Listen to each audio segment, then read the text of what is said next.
जब हम लफ्ज़ उम्मत इस्तेमाल करते हैं तो इससे हर वो फ़र्द और हर वो ग्रोह और हर वो कौम मुखातब होती है जिसने रसूल करीम की दावत पर लब्बैक कहकर ईमान को कबूल किया है। अरबी अजमी का फ़र्क तो आपने उसी वक्त ही मिटा दिया था कि किसी अरबी को किसी अजमी पर और किसी अजमी को किसी अरबी पर, किसी काले को किसी गोरे पर और किसी गोरे को किसी काले पर कोई फजीलत नहीं है। मेयार ये है कि तुम में जो जितना बड़ा तकवा में और इल्म में बढ़कर होगा वो उतना ही ज़्यादा शरई तौर पर मुअज़्ज़ज़, मुकर्रम और मुहतशम जाना जाएगा। कौमियत के बुत को रसूल करीम सल्लल्लाहु अलैहि वसल्लम ने उसी वक्त पारा पारा कर दिया था जब आप फ़तेह मक्का के मौका पर आपने हज़रत बिलाल को काबा की छत पर चढ़ा के अज़ान दिलवाई थी कि आज अगरचे अरब के बेहतरीन लोग यहाँ गालिब आए हैं, लेकिन अज़ान एक हबशी से दिलवाई जा रही है। चुनांचे उस वक़्त कोई ईरानी, कोई फ़ारसी, कोई अरबी, कोई अफ्रीकी, कोई यूरोपी, कोई बाद में ज़ाहिर होने वाले और बनाए जाने वाले ममालिक के कोई अफराद का आपस में कोई डिफरेंस नहीं रखा गया।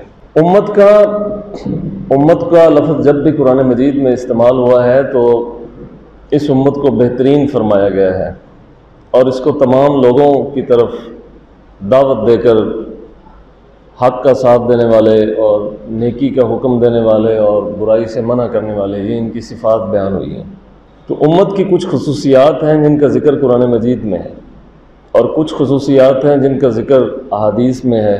मसलन रसूल करीम सल्लल्लाहु अलैहि वसल्लम ने फरमाया कि इस उम्मत की मिसाल ऐसे है जैसे कि एक कश्ती जिसके दो हिस्से हैं, एक हिस्सा पानी में है और दूसरा पानी से ऊपर है, और इनको आपस में जोड़ दिया गया है। यानी ऐसा नहीं है कि नीचे वालों का रिज़्क़ अलग है और ऊपर वालों का रिज़्क़ अलग है। नीचे वालों की मुसीबत ऊपर वालों की मुसीबत नहीं है या ऊपर वालों की मुसीबत नीचे वालों की नहीं है, बल्कि फरमाया गया कि ये एक कश्ती के अंदर सारे सवार कर दिए गए हैं जो पानी के ऊपर तैर रही है। अब उनमें से अगर कोई एक भी बहकता है या एक गिरोह या एक कौम या एक शनाख्त अगर नुकसान पहुंचाएगी तो सबको पहुंचेगा। अब ये इसको बड़ी समझदारी से इस हदीस मुबारका को आज के दौर में, आज के हालिया तनाजुर में समझना चाहिए।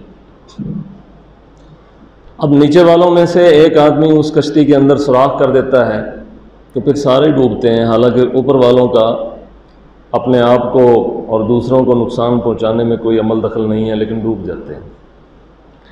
इसमें एक तो रसूल करीम सल्लल्लाहु अलैहि वसल्लम तमाम मोमिनीन को वो एहसास देना चाहते हैं कि तुम्हें कम से कम ये एहसास ज़रूर होना चाहिए कि तुम्हारे अंदर कोई बिगड़ रहा है। हम हमेशा दूसरी अक़वाम को टारगेट करते हैं और उन्हें समझाते हैं और उन्हें कहते हैं कि वो ऐसे हैं और ऐसे हैं और ऐसे हैं, जबकि अपने लोगों के मामले में हम बड़े कोताह हुए। जदीद कौमी रियासतों के बनने के बाद, मसलन 19वीं सदी में जदीद कौमी रियासतें जब बनी तो उम्मा का तसव्वुर गायब होने लगा, और अब तो उम्मा का जो हकीकी तसव्वुर है, यानी उम्मत का जो हकीकी तसव्वुर है, वो तो कौमी और वतनी मफादात में ऐसा गुम हो गया है कि अब शायद कुछ सालों के बाद किसी को याद भी न रहे कि उम्मत भी कोई चीज़ होती। इसके लिए एक ज़रूरी चीज़ थी, बाद लोग उस पर दलाइल भी देते हैं, वो थी खिलाफत। यानी जब तक खिलाफत कायम रही, उम्मत का एक तसव्वुर रहा, यानी हिंदुस्तानी है या अरबी है या अजमी है या अफ्रीकी है, वो एक ही धारे के अंदर सारे जमा थे और उन्हें एक ही जगह से लीड किया जाता था। बाद लोग उसके हक़ में दलाइल देते हैं कि वो खिलाफत की सूरत उम्मत को कायम रखने की एक सूरत थी, लेकिन दरअसल खिलाफत एक तरीका है उम्मत को वन यूनिट रखने का। लेकिन अब इस पर मज़ीद इश्कालात पैदा हो जाते हैं कि खिलाफत अरब के यहाँ होगी या अजमियों की होगी, क्या हिंदुस्तानी खलीफा बनेगा या अरबी बनेगा या अफ्रीकी बनेगा, कौन सा बनेगा। उसमें कुछ लोग रिवायत लाते हैं कि खिलाफत के बारे में, और इस रिवायत को फिर ये उस्मानियों के ख़िलाफ़ भी इस्तेमाल किया गया है। वो ये है कि खलीफा कुरैश में से होगा। बाज़ कहते हैं कि ये हदीस जो है वो मौजू है, और बाज़ कहते हैं कि इससे इस्तिदलाल करते हुए हम खिलाफत उस्मानिया, यानी जो उस्मानियों की खिलाफत के कायल नहीं थे वो ये कहते थे कि हिजाज वालों की, अरब वालों की जो कुरैशी नस्ब हैं उनकी खिलाफत होनी चाहिए। लेकिन अगर कुरैश नस्ब वालों में कोई ऐसी बासलाहियत ही ना हो तो फिर बेसलाहियत को खलीफा कैसे बना दिया जाए? फिर इसमें देखना पड़ेगा कि वन मैन शो तो नहीं है, क्योंकि इस दौर के अंदर अगर एक आदमी पूरी उम्मत को लीड करेगा तो वो आदमी अकेला लीड कैसे करेगा? उसका एक पूरा मतलब ग्रुप होना चाहिए, उसकी एक पूरी शूरा होनी चाहिए। फिर देखना पड़ेगा कि क्या उसकी शूरा के अंदर वो सलाहियत है कि वो उसको सही मशवरे दे सकेगी। इसलिए हर जगह कौमी रियासतें बनने के बाद अमीरुल मोमिनीन खड़े हो जाते हैं। आप उम्मीद रखते हैं कि मतलब दुनिया में ईरान इसको लीड करेगा या तुर्की इसको लीड करेगा या सऊदी अरब इसको लीड करेगा या पाकिस्तानी इसको लीड करेंगे। पाकिस्तान ने जब एटमी धमाका किया था तो मुस्लिम जो जितनी ममालिक थे उनके अंदर एक खुशी पैदा हुई थी कि मुसलमानों का एक मुल्क जो है वो एटमी ताकत बन गया है। अच्छी बात है, इसमें कोई बुरी बात नहीं। लेकिन क्या पाकिस्तान के अंदर वो लीडरशिप पैदा हो सकी या वो मंजर आम पे आ सकी कि जो पूरी मुस्लिम उम्मा के मफादात की बात कर सके? जो अपने घर के मफादात से नहीं निकल सका या अपने ख़ानदान के मफादात से नहीं निकल सका, वो मुस्लिम उम्मा के मफादात की बात कैसे करेगा? इसलिए ये सारे सियासी नारे होते हैं। कौमी रियासतों के बनने के बाद उम्मा का तसव्वुर दिन ब दिन ख़त्म होता जा रहा है, यानी उम्मत का। और अब ये इसको एक सियासी एतबार से डिस्कस किया जाता है, चाहे मसला फ़लस्तीन का हो या कश्मीर का हो। बहुत से ऐसे भी अफराद हैं या ममालिक हैं कि जो मसला फ़लस्तीन पर तो मुसलमानों की हिमायत ज़रूर करते हैं, लेकिन कश्मीर पर आकर उनका सांस घुटने लगता है। अगर वो मसला है तो मसला ये भी है। कुछ ऐसे हैं कि जो कश्मीर पर तो हिमायती हैं लेकिन फ़लस्तीन के मामले में आकर वो इसको एक इलाकाई तौर पर कन्फर्म कर देते हैं। बहरहाल जो भी है, कौमी रियासतें बनने के बाद आपके पास अगर कोई सूरत बनती है तो वो एहसासात बनते हैं। एहसास तो कम से कम रहना चाहिए, जहाँ कहीं भी दुनिया में जुल्म हो एहसास रहना चाहिए। दूसरी बात यह है कि मुस्लिम उम्मा के जितने भी अफराद हैं, उम्मत के जितने भी मुस्लिम ममालिक हैं, उनमें रहने वाले जितने भी अफराद हैं, उनके साथ अगर कहीं कोई गैर मुस्लिम जुल्म कर रहा है तो यकीनन मुसलमानों को तकलीफ़ होती है। लेकिन अगर मुसलमान ही जुल्म करें तो मसलन पाकिस्तान में 70 साल हो गए हैं कि पाकिस्तान की सियासी अशराफिया यहाँ के लोगों पर जुल्म कर रही है। यहाँ के लोग फिर भी उनके वोटर और सपोर्टर हैं, कोई एहतजाज नहीं, कोई कुछ नहीं। और अगर है भी एहतजाज तो इस तरीके से है कि जो चल ही नहीं सकेगा या नतीजा ही बरामद नहीं होगा। तो हमने अपने मुल्क के अंदर, अपने वतन में जालिमों के हाथों को कितना रोका है। इसलिए 70 साल से, बल्कि 100 साल से भी ज़्यादा अरसा तो हो गया है मसला फ़लस्तीन को, क्योंकि ये 1910 के करीब का सारा मामला है। 1900 के बाद 1920 के बीच में ये सारे मुआहदे हुए हैं, तो 100 साल हो गए हैं। हम बद्दुआएँ भी दे रहे हैं, लेकिन यहूदी फिर दिन ब दिन आगे बढ़ रहे हैं, दिन ब दिन वो तरक्की कर रहे हैं। किसी की दुआ, किसी की बद्दुआ यहूदियों के ख़िलाफ़ कबूल नहीं हो रही, किसी की बद्दुआ नहीं हो रही। अब देखें 300 या इससे ज़्यादा तो इस वक्त भी फ़लस्तीन में जो डेथ है वो हो गई हैं। तो अब क्या होगा कि जंग बंदी हो जाएगी और उसके बाद फिर 1-2 साल के बाद दोबारा से शुरू हो जाएगी। बहुत से ममालिक वहाँ इन्वॉल्वमेंट भी करते हैं। मसलन ये जिसे हम आजकल सीरिया कहते हैं, सीरिया या उर्दन, लुबनान या ये फ़लस्तीन, ये पहले एक ही इलाका था और इसको कहा जाता था शाम। शाम यानी इसे शाम कहते हैं, पुरानी इस्तिलाहात में शाम कहते हैं। फिर जब इसको डिवाइड किया तो ये मुख्तलिफ खित्ते बन गए, UAE, और इसके बाद सऊदी अरब यानी हिजाज़ का इलाका अलग हो गया, UAE अलग हो गया, उसमें बहरीन, उसमें कुवैत, उसमें ये सारी दुबई रियासतें चलती चलती, उर्दन, लुबनान, हर एक का अलग-अलग खलीफा। और अगर आप उनका देखेंगे तो अपने साथ खलीफा का लफ्ज़ लिखेंगे। अच्छा, उसके बाद एंड पे आता है फ़लस्तीन। फ़लस्तीन का इलाका जो है वो उसी वक्त ही मुतनाज़ बना दिया गया, यानी ये यहूद और मुसलमानों के बीच में एक ये मतलब मसला बन गया। अब ये सारी की सारी कौमी रियासतें हैं, दुबई को अपने मफादात हैं, UAE को अपने हैं, हिजाज़ वालों को अपने हैं, इधर हर एक मुल्क के अपने अपने। अब कोई भी मुल्क अगर मुसलमानों का दिफा करता है तो वो किसी हद तक करता है, कोई भी जंग लड़ने के लिए तैयार नहीं होता। इसलिए तैयार नहीं होता कि अगर वो जंग करता है तो वहाँ के मफादात तो के लिए तो वो जंग कर रहा है, लेकिन अपने जो उसके लोग हैं वो किधर जाएंगे। उनका फ्यूचर किधर जाएगा? ये देखिए, अफ़गानिस्तान वाले मुसलमान ही तो थे, मसल की इख्तलाफ भी बीच में आ जाते हैं, उस पर भी बात कर लेंगे, लेकिन वो मुस्लिम थे, लेकिन 18-20 साल से वहाँ पूरी दुनिया की नेटो अफवाज हैं। तो पाकिस्तानियों ने क्या किया है और कर भी क्या सकते हैं? वो इनको कहेंगे कि अगर आप हमारी हिमायत नहीं करेंगे तो आप भी वैसे ही कर दिए जाएंगे जैसे अफ़गानिस्तान में हो रहा है। तो इसलिए फिर हमें उनको अपने अड्डे देने पड़ते हैं और अपने लोगों को सेव करने के लिए। तो इसे कहते हैं कौमी मफादात। आइडेंटिटी भी दो तरह की होती है, यानी एक आइडेंटिटी ये है कि मैं मुसलमान हूँ, चुनांचे मैं अफ़गानिस्तान से तल्लक रखूँ, पाकिस्तान से, जिधर से भी, इंडोनेशिया से, मलाइशिया से, लीबिया से, उर्दन से, फ़लस्तीन से, अफ्रीका से, मैं जहाँ भी हूँ मैं मुसलमान हूँ। ये मेरी रिलीजियस आइडेंटिटी है। दूसरी मेरी नेशनल आइडेंटिटी है, वो क्या है? मैं पाकिस्तानी हूँ, कोई कहता है मैं हिंदुस्तानी हूँ, और कोई कहेगा कि मैं अरबी हूँ, मैं हिजाज से, कोई कहता है मैं लीबियन हूँ, लीबिया का रहने वाला हूँ, कोई अफ्रीकी होगा, और इस तरह दुनिया के मुख्तलिफ ममालिक में मुसलमान फिरते हैं। अब मुस्लिम उम्मा का तसव्वुर जो है ये तो तकादा करता है कि मुसलमान एक ऐसी दीवार की तरह हैं कि जिसमें से एक ईंट को तकलीफ़ हो तो पूरी दीवार को होनी चाहिए।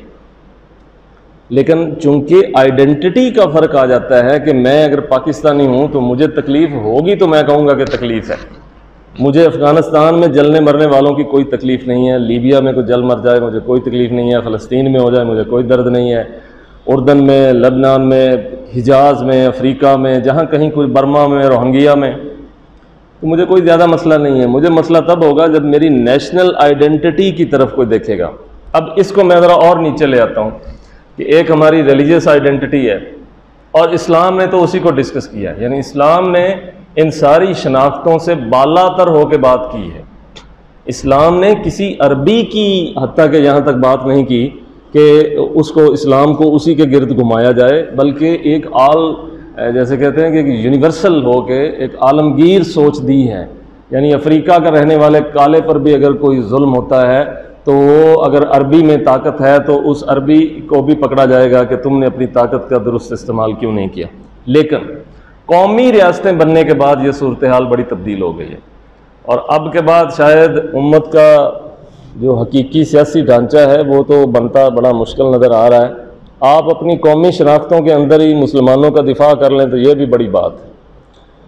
तो कुछ खाली नारे हैं, और वो ऐसे ही हैं जैसे खाली कारतूस होते हैं जिनके अंदर ताकत नहीं होती और वो सिर्फ दिखाने के लिए होते हैं। हम यहाँ पे हज़ारों जुल्म रोज़ाना कर रहे हैं और ज़ालिमों का साथ दे रहे हैं। इस तरह से अल्लाह ताला अहले फ़लस्तीन की मदद भी नहीं करेगा। हम कहते हैं कि कश्मीर हमारा हिस्सा है, आज तक हम उसे बुत परस्तों से नहीं छुड़ा सके, क्योंकि जितने इलाके हमारे इस मुल्क में मौजूद हैं, क्या हम उनको साम्राज्य से छुड़ा चुके हैं? क्या हम उनको लुटेरों से आज़ाद करवाने में कामयाब हो गए हैं? क्या हम अपने मुल्क के अंदर करप्शन ख़त्म करने में कामयाब हो गए हैं? तो जब हम अपने ही घर की सफाई करने में नाकाम हैं तो फिर अल्लाह ताला फिर दूसरे घरों को हमारे साथ कैसे मिलाए, फिर वो उनकी मदद कैसे करे? इसलिए 100 साल हो गए हैं, खुतबा हज में भी फ़लस्तीन और मज़लूम मुसलमानों के बारे में दुआ होती। कोई ऐसी मस्जिद नहीं, कोई ऐसा मदरसा या खानका नहीं जहाँ मज़लूम मुसलमानों के हक़ में दुआ नहीं की जाती, और गासिबों और कुफ़ार के लिए बद्दुआ नहीं की जाती, लेकिन उनको कुछ भी नहीं होता। वो दिन ब दिन ताकत में बढ़ते जाते हैं, क्योंकि नेचर का उसूल ये है कि जब तक आप ख़ुद इस जहान में ताकत के मुकाबले में ताकत पैदा नहीं करेंगे और सियासत के मुकाबले में सियासत नहीं लाएंगे और उम्मत का सियासी वजूद को एक ज़िंदा वजूद के तौर पर बाहर नहीं लाएंगे, उस वक्त तक कुदरत की हिमायत भी हासिल नहीं होगी। मुस्लिम उम्मा का तसव्वुर बहरहाल कायम रहना चाहिए। अगरचे हम पाकिस्तानी हैं, बहुत सारे ऐसे मुसलमान हैं जो हिंदुस्तानी हैं, और वो हिंदुस्तान से उतनी ही मोहब्बत करते हैं कि जितनी हम पाकिस्तान से करते हैं। तो दोनों तरफ मुस्लिम हैं, दोनों तरफ मुस्लिम हैं। इसी तरह लीबिया के अंदर हैं, इसी तरह अफ्रीकी ममालिक हैं, और हबश के लोग हैं, तो काला, गोरे, स्याह, सुर्ख, सफ़ेद, और इसी तरह अरबों मुसलमान हैं जो यूरोपियन ममालिक के अंदर रहते हैं।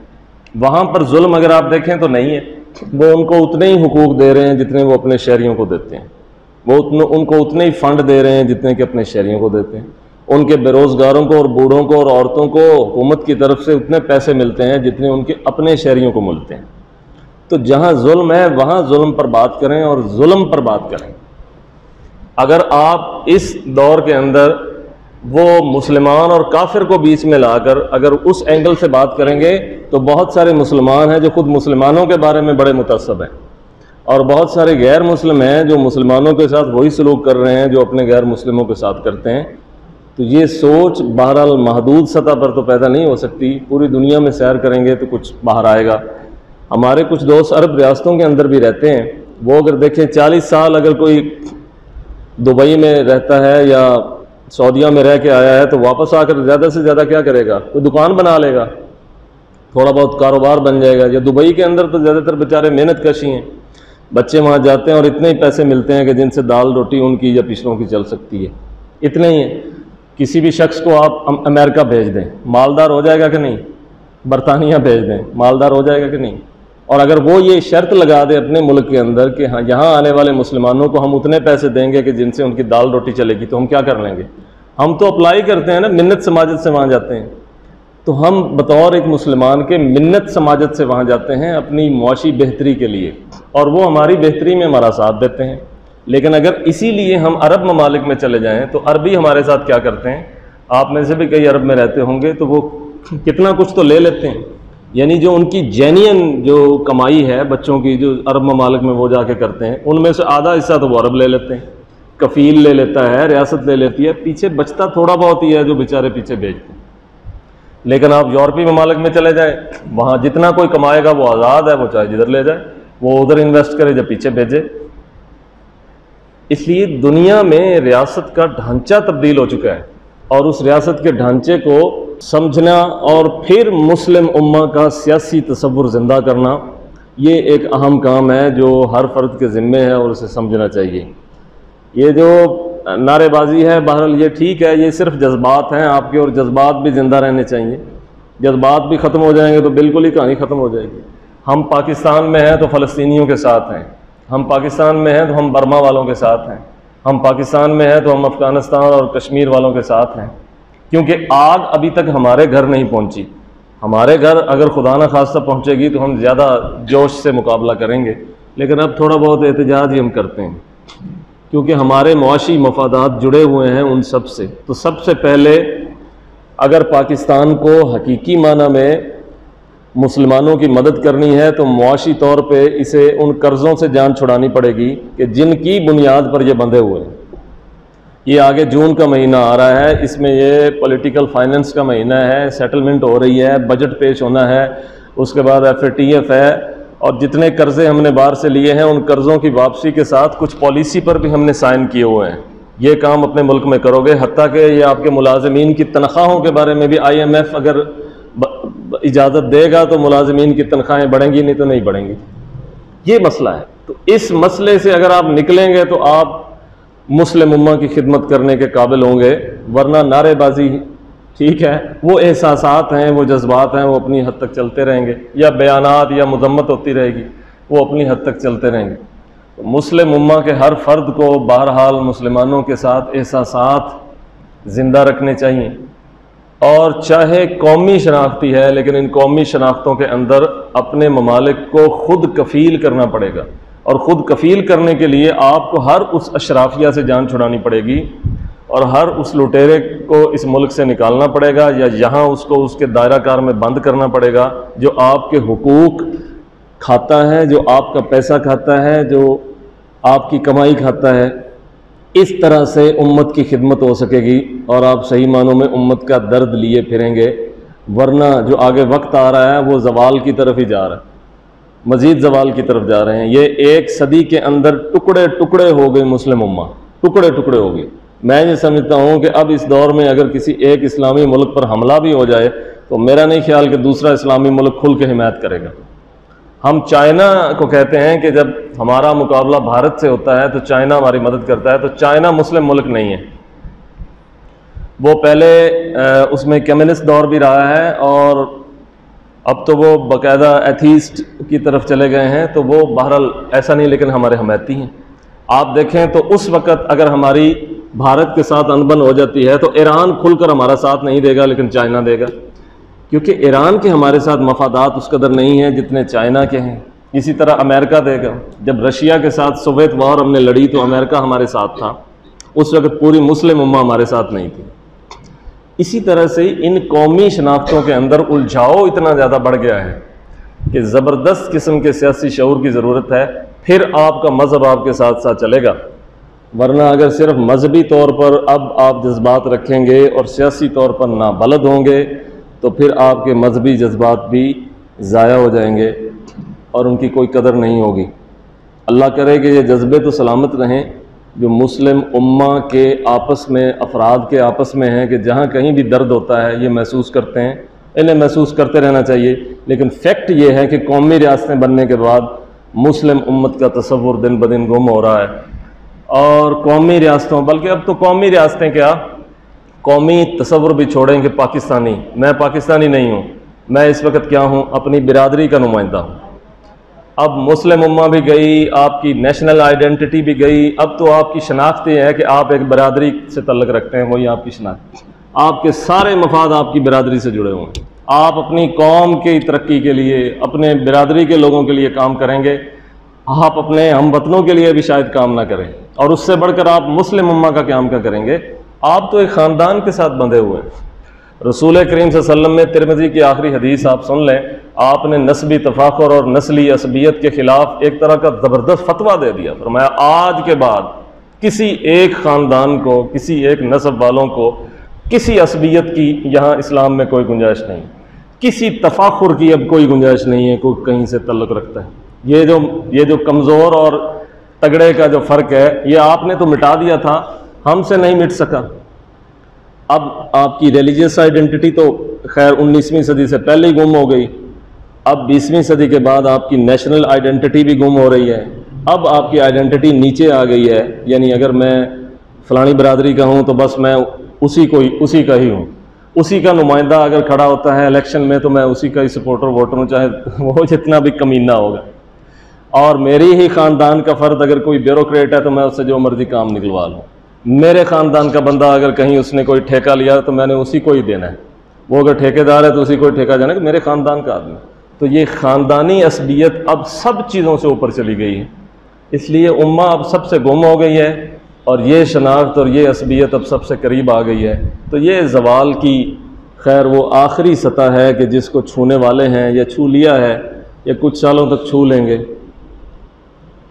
अफराद के साथ जुल्म जहाँ भी हो, मज़लूम का साथ देना चाहिए, और ये मुतलक बात रसूलुल्लाह ने की है। कोई काफिर भी मज़लूम हो तो उस मज़लूम का साथ देना चाहिए। आपके साथ देने की वजह से हो सकता है वो इस्लाम की तरफ आ जाए। मुसलमान तो दूर की बात है, आपके मुआशरे में कितने मज़लूम लोग हैं। मैं ज़ाती हैसियत में जानता हूँ कई लोगों को जिन्होंने बहनों का हक मारा हुआ है, विरासत में उनको हिस्सा नहीं दिया हुआ। बहुत से ऐसे लोग हैं, वो कश्मीर के मुतल्लिक़ एहतजाज कर रहे होते हैं कि कश्मीर को छुड़ाओ। पहले अपनी बहन को उसका जो गज़ब किया हुआ है वो तो छोड़ो, खुद तो छोड़ो। कश्मीर को बुत परस्त से तुम छुड़ाओगे, छुड़ाना चाहिए और छुड़ा सकते थे। 48 में आप जब लियाकत अली खान ने कहा था ना कि हम ये भी ले लेंगे, आप बाकी याद अभी, और उसको फिर लियाकत बाग में गोली मार दी गई उनको, उस वक़्त आप ले लेते। अब जंग के बगैर आप ले भी नहीं सकते। जैसे आपने 48 में बलूचिस्तान लिया था, वो भी आपके साथ आज़ाद नहीं हुए थे, आपने वो ले लिया था तो ये भी ले सकते थे, लेकिन एक वक़्त था, अब वक़्त गुजर गया। हैदराबाद दक्कन के मुकाबले में आप कश्मीर ले सकते थे, वो उधर साम हो गया था। हालांकि वहाँ की अशराफिया, वहाँ के लोग और वहाँ की हुकूमत आपके साथ थी। पाकिस्तान के साथ मिलना चाहते थे निज़ाम हैदराबादी, लेकिन नहीं मिल सके, वो उधर चला गया। तो कश्मीर आपका बनता था लेकिन आप ले नहीं सके।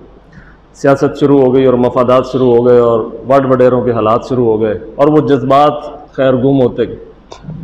मज़लूम का साथ देना चाहिए, फ़लस्तीनी मज़लूम है, मज़लूम का साथ देना चाहिए, कश्मीरी मज़लूम है, और मज़लूम का साथ देना चाहिए मेरे ख्याल के मुताबिक हर तीसरा पाकिस्तानी मज़लूम है। इन सब का साथ बैक वक्त देना चाहिए और बैक वक्त हर जालिम को जुल्म से रोकना चाहिए। आखिर दावाना अल्हम्दुलिल्लाहि रब्बिल आलमीन।